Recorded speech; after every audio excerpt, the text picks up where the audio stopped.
Hello, Abby. My name's Ben. Mind if I examine your hands? No. See that the patient is comfortable and in a good position for examining the hands.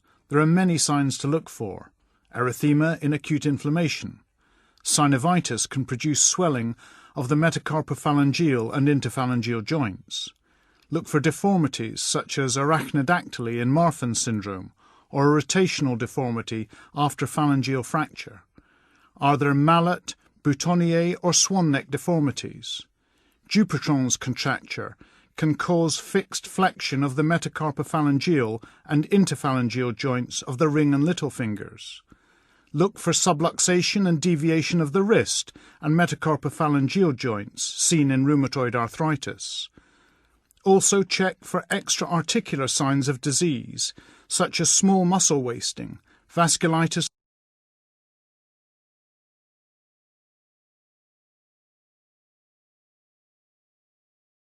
Examine the proximal extensor surface of the forearms for rheumatoid nodules.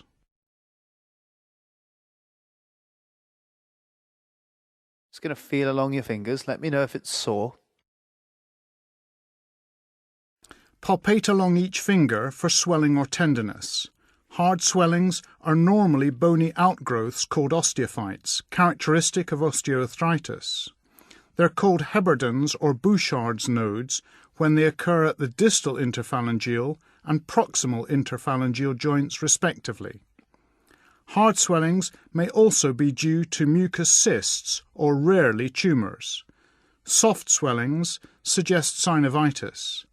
Detect synovitis in interphalangeal joints by gently pressing with your thumb and index finger above and below the joint to detect sponginess.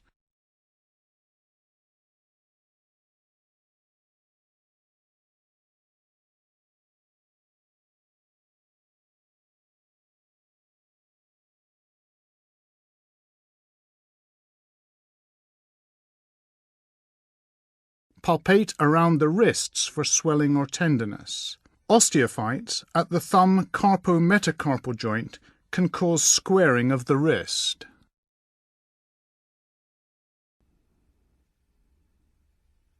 Just going to gently squeeze your hand. Again, let me know if it's sore. Gently squeeze across the metacarpal heads to test for sponginess or tenderness.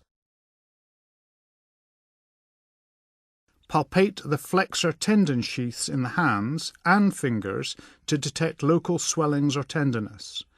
Also feel for thickening in the palmar fascia.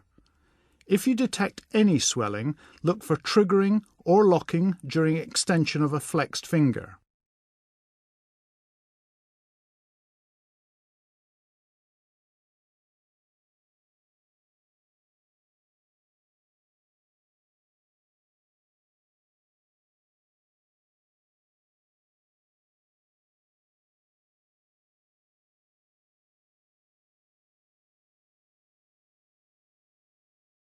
Next, we examine movement in the wrist and hands. Can you just make a fist for me and straighten your fingers out? To detect crepitus, place your index finger across the dorsum of the patient's fingers while they flex and extend them. And now I'd like you to bring your hand up like that, and then down, and from side to side. And the same on this wrist. These are active movements of the wrist, but be aware that gravity contributes to the flexion. And from side to side. And make a fist for me, please. With the fingers flexed, look in the valleys in between the knuckles. They can be lost in the swelling of synovitis. And now can you stretch your fingers out? Lack of full extension may indicate tendon rupture. And I'd like you to squeeze my fingers. Test grip strength with 2 fingers inserted into their palm. And now touch each finger with your thumb, like so. Thumb opposition for pincer grips to demonstrate fine motor function in the hand. And just let me move your fingers. Investigate flexor tendon sheath abnormalities by passive movements of the fingers to see if you can elicit triggering or crepitus. Triggering is caused by nodular tendon thickening or fibrous thickening of the tendon sheath.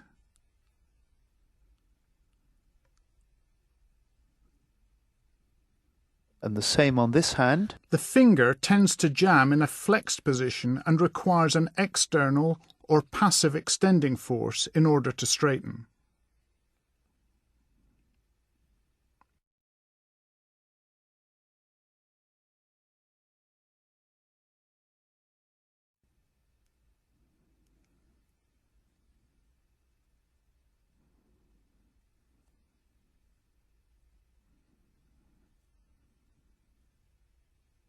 And now can I ask you to press your hands together like that and make a prayer sign? This tests the range of passive wrist extension.